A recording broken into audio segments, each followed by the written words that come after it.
For today's videos mga bay, mao na din ang last portion sa Coastal Road.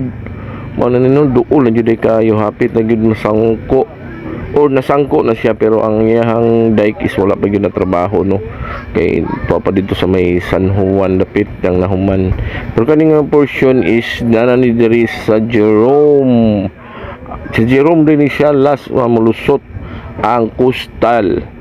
So ubay-ubay po nga mga balay di ang naigo, no.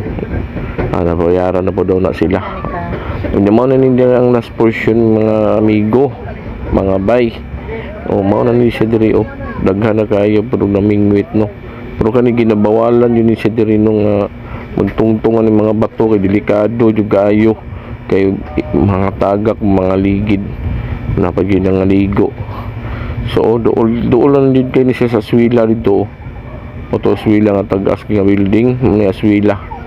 So nara si kuya, kung gibadlong na siya kay delikado lagi na diha, dapit pa kay maligid.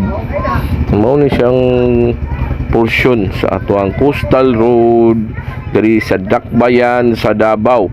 Paggawaw nindot kayo, mahuman ni siya diri mga bay, duol ra ni sa mua nga lusot sa Jerome. Kay kami naami diri sa may Jerome extension, pero kani nga portion na ino daghan pa gani kay nang masulda dapitaw sa unahan.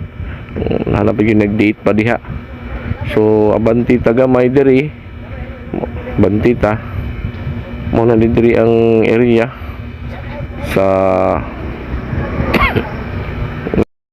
og diri lang kutob ang ato ang video mga bye.